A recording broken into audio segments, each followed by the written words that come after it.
Hi. So you picked a race and now you're sitting here wondering, how the hell am I going to get this done? How much climbing do I need to do in training to give me confidence that I can actually complete the task that I've set?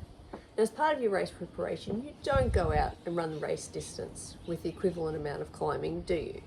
That involves a lot of recovery, and that would be the worst thing you can do. So how then do you get confidence to know that with your training, you are then going to be able to complete the goal that you've set? So we need to think about how much climbing do we need to do each week in our training.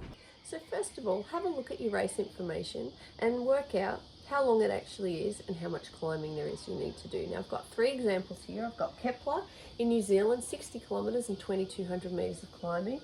Got Ultra Trail Australia, the 100-kilometre event, which is 102 kilometres and just under 5,000 metres of climbing. And UTMB, leaving from Chamonix, going around Mont Blanc, we've got 176 kilometres and just under 10,000 metres of climbing. We then work out how much vertical gain, or vert, there is each 10 kilometres. What this does is it actually gives us a manageable format that we can use for our training. So what we need to do first is divide our distance by 10. Don't worry if you're not good with maths, just grab out your calculator. 60 divided by 10, which will give you 6. So this number here, we then divide that into our elevation. So for Kepler, this will give us 366 metres per 10 kilometres. Now we can have a look at the UTA. So again, step number 1 is divide it by 10. Again, if you're not good at math, that's okay. Just grab your calculator. So that's going to give us 10.2. We divide the elevation by 10.2, and that's going to actually give us 475 metres per 10 kilometres. UTMB, granddaddy. So again, we're going to, once we divide that by 10, we're going to get 17.6. We divide that into our elevation and we get 562 metres per 10 kilometre. So that's some really great information that we can now use to apply in our training. So now that we know this number, what do we do with the information? What's the practical application? So when you're planning out your route or the course that you're going to do in your long training runs, consider this number. But you don't want to start at this number. What we want to do is build up the vert in our long runs as we get closer to our race. So by the time we get to our race, we're hitting our target, or perhaps doing a little bit more climbing to give us that added reassurance we can get it done.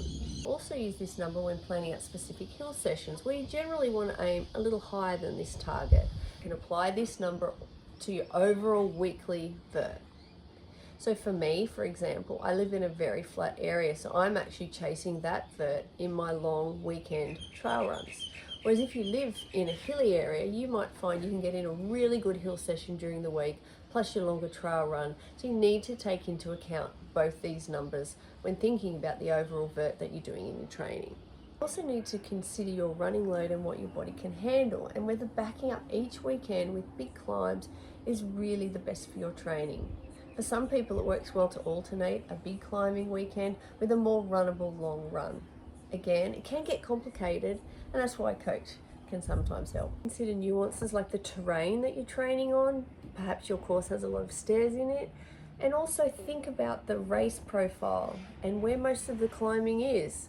Something like UTMB, where it's sort of fairly even throughout the whole course, versus something like Kepler, where there's about a 23 kilometre section where about 1,900 metres of the climbing is in that one section at the beginning of the race. So then you're going to actually alter the way that you train based on your race profile.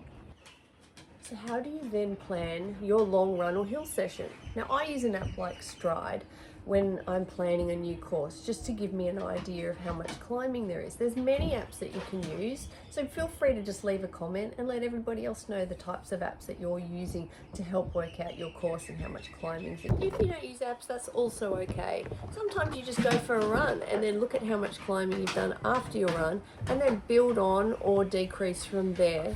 So let's put all this together, and I'll use myself as an example. Now I'm hoping that my next race is going to be the Ultra Trail Australia 50 kilometres.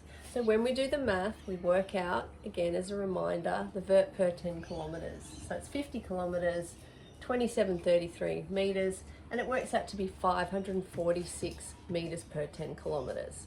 So if I look at this last week of training, I've got some easy runs in. I went to the trails to do a hill session, and I also did a long run on hilly trail also. So I clocked 64 kilometers with 1,766 meters of climbing. So that works out to be 276 meters per 10 kilometers.